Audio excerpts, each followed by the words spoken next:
Hello, kids! Welcome to Teacher Jean's e-classroom, Art 6, Quarter 1, Week 1, which is about Introduction to Digital Arts. And today, you are expected to, number 1, identify the art elements and design principles. 2, draw a simple design using traditional art.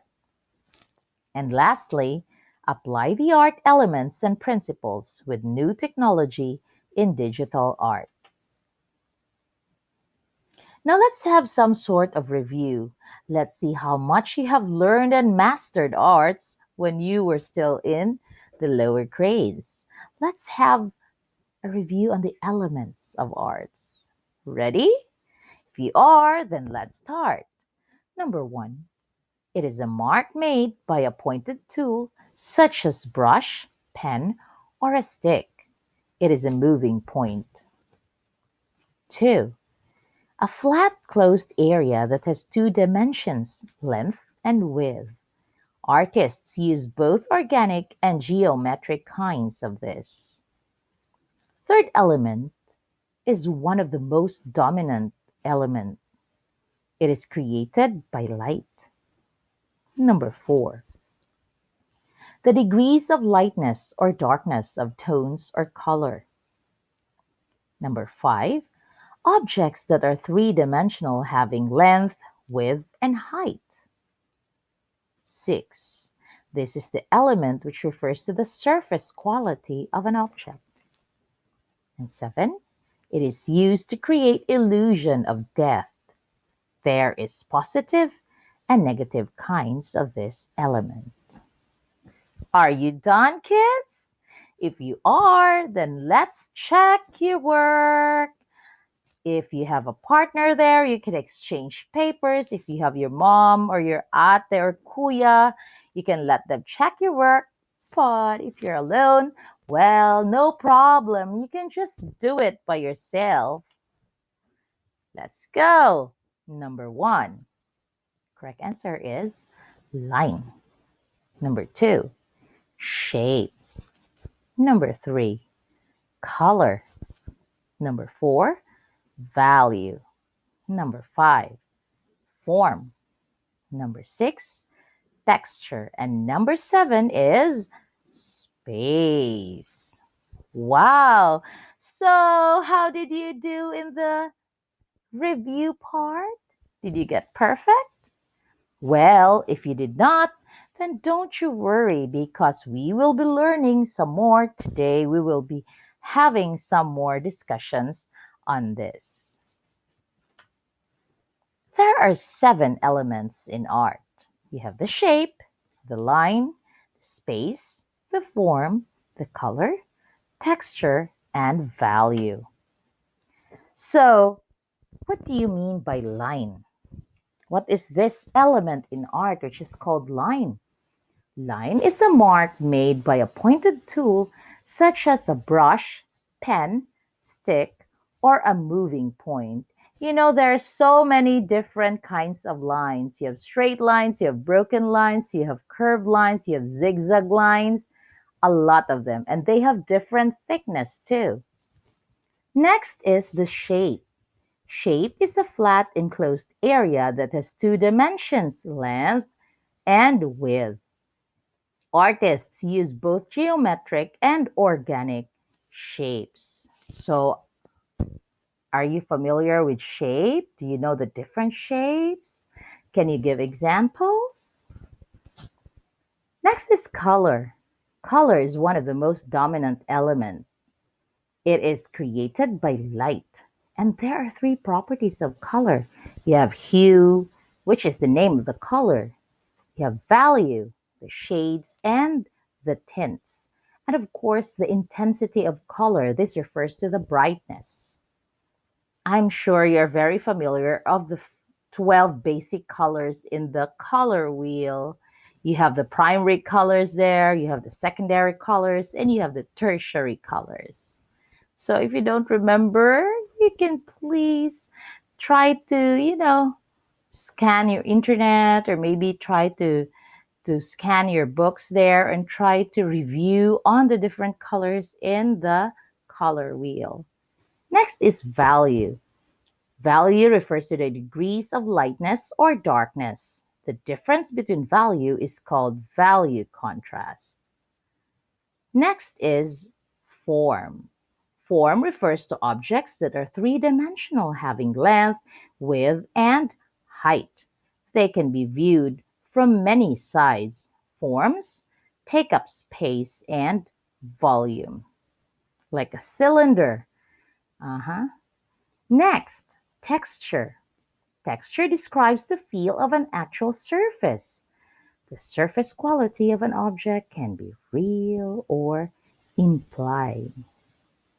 And the last one is space. Space is used to create the illusion of depth. Space can be two-dimensional, three-dimensional, and it could be negative or positive. So those are the different elements of art. Now let's move on to the different principles of design. You have balance, you have proportion, you have emphasis. Then you have movement. Then you have pattern, rhythm, variety, unity, and repetition. So, what do they tell us? What do these principles of design tell us? Let's start with pattern. Pattern refers to the repetition or reoccurrence of a design or element, exact or varied, which establishes a visual beat. Next is rhythm. Rhythm or movement refers to the suggestion of motion through the use of various elements. Usually, when you do optical art, this is very useful. Next is proportion and scale. Proportion is the size relationship of parts to a whole and to one another. Scale refers to relating size to a constant, such as a human body. Next is balance. Balance is the impression of equilibrium in a pictorial or sculptural composition. Balance is often referred to as symmetrical or asymmetrical or radial. Sometimes we call it formal balance and informal balance. Next is unity. Unity is achieved when the components of a work of art are perceived as harmonious, giving the work a sense of completion. So, for example, if you have a picture there of a lake with pine trees and with snow all around, and then all of a sudden you will put there something like a city or a building, I don't think that would be part of the picture. And I don't think that it would give unity to all the parts of the picture. So it's not related to the picture. So you cannot see very big buildings in the middle of the wilderness. So it doesn't go with the other drawings or the other images there found in the picture. So it doesn't create unity. So you have to make sure that there is unity in the drawing that you make. Okay? Next is emphasis. Emphasis refers to the created center of interest. It's actually the focal point, the place in an artwork where your eye first lands. That is the most attractive part of your artwork, and that is called the emphasis. Like when you look at the picture, it is the first part of the picture that is very striking to your eyes. So it attracts your attention. So that gives the emphasis of that artwork. So, what is art and its relationship to the computer? Computer art is any art in which computers play a role in production or display of the artwork. You know, in olden times, we just use paper and pen and pencil when you make artworks, or you just use paints and brushes when you do artworks. But this time, you can do artworks in the comfort of your desktop facing your computer. You don't have to mess, your fingers with all those paints and crayons and oil pastel. You don't have to do that. If you're very good at the computer, you can still do artwork there. So, this computer art is any art in which computers play a role in the production or display of the artwork. It's related to digital art, which is work made with digital technology or presented in digital technology. Today, along with traditional art, digital art has become very popular since the same artistic thinking and skills are applied by the artist. May it be traditional or digital art, still, they follow the same elements of art, they follow the same principles of design. The only difference lies on the medium or the materials that they use with which the artist utilizes the computer instead of the pencil and the paper or the canvas and the brushes and paint. So look at the pictures below. One is painted by hand and the other one was created through a computer. How are the artworks similar and how are they different? How are the elements and principles applied in each artwork? Have you ever tried using a computer software? Or have you ever tried to draw or paint something using a computer software? Mm-hmm. We'll see. Although most software is expensive, there are those that you can download for free. Like, for example, Sketchbook, Krita, Mischief, MyPaint, Painter, Clip, and Studio Paint. So after viewing this video presentation, you try to Google these free softwares, and maybe you can just, try to explore how to use them. And who knows, you might get interested to pursue some artworks, some digital artworks in your computer. Now, let's see how much you've learned about the elements of art. I want you to name the element of art which is featured in the pictures below. Are you ready? If you are, then let's start. Number one, do you see that? Two, what could that be? Let's move on to number three. Oh, what do you see in that picture? What could that element be? And number four, what's that? And lastly, number five, what art element is showed in those? Are you ready for the checking? Are you gonna do it with your friend, with your family, or with by yourself? Like when they say I, me, and myself. If you are doing it with the I, me, and myself, then don't get lonely. Teacher Jean is just here. So let's do the checking. Number one, correct answer is shape. Number two, line. Number three, value. Number four, color. And number five is form. So, how did you do with our exercise, kiddo? Did you get perfect again? Wow, you're amazing. You're doing very well. So, come on, let's continue. The elements and principles of art. The elements of design can be taught as the things that make up an artwork, or these are the ingredients of that artwork. The principles of design are ways to organize elements of design. Digital and commercial art. What's the difference? Digital art is an artistic work or practice that uses digital technology as part of the creative and artistic process, while commercial art is the art of creative services referring to art created for commercial purposes, primarily advertising.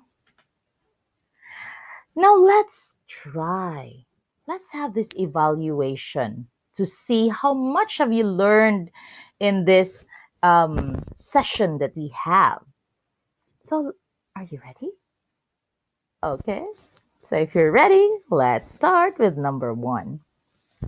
What is the general artistic works and practices that uses digital technology as an essential part of the creative or presentation process? A. Elements of art. B. Natural art. C. Process of art. And D. Digital art. Go, go, go! Now let's move on to number two. Which of the following is not an element of art? A. Lines. B. Shapes. C. Patterns. Or D. Color. Okay, let's move on to number three. An object in a picture is at the center and its color is heavier and brighter than the other objects. What principle of design in art do you think is applied in this? A. Emphasis. B. Harmony. C. Contrast. Or D. Unity. Okay, let's move on to number four. What two-dimensional figure enclosed by a line and have height and width? A. Texture. B. Emphasis. C. Balance. Or D. Shape. Now let's move on to number five. What is the principles of what are the principles of art? Is it emphasis, rhythm, and color? B. Is it emphasis, rhythm, and balance? Or C. Is it rhythm, balance, and color? Or is it D. Emphasis, balance, and color? Are you excited to know your score? If you are, then let's try to check your work. Ready, set, go! Number one is letter D, digital art. Number two, C, pattern. Number three, A, emphasis. Number four, D, shape. And number five, it's one, letter B. It's one, two, and three. So, how did you do with our evaluation, kids? Did you get perfect again? Wow, you are doing very well in arts. Now it is time to do something creative.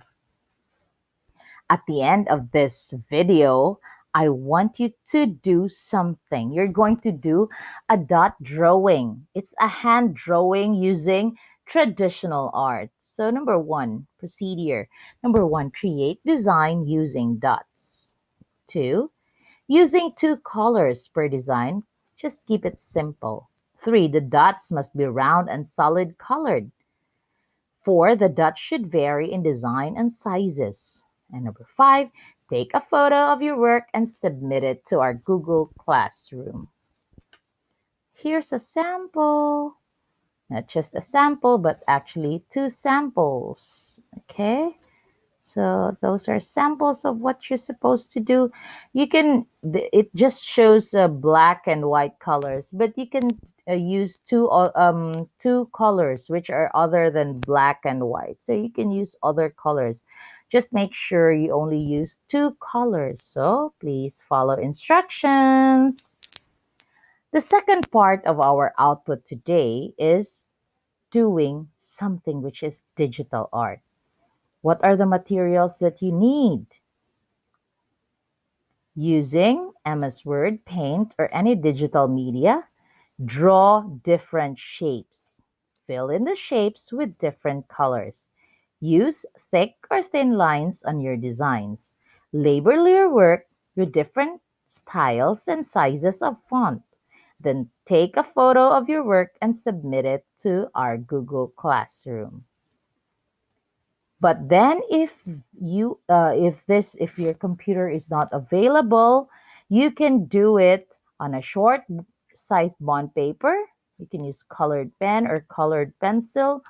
And you follow the same procedure, except that you won't be using any computer at all. So you can just fill in the shapes with different colors, use thick or thin lines in your design, and then label your work with different styles and sizes of font.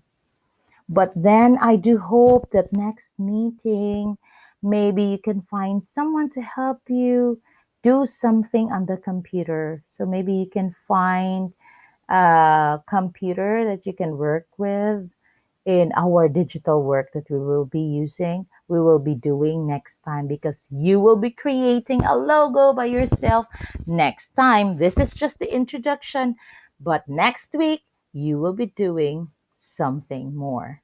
So I hope that you learned something today. And thank you so much for listening, kids. I am so happy to be with you for another beautiful day. So, this is Teacher Jean signing off and saying to you, keep safe, everyone. Keep safe and stay healthy until next video. Bye bye. Don't forget to click subscribe. Okay? Don't forget to give me a thumbs up. Thank you. Bye bye.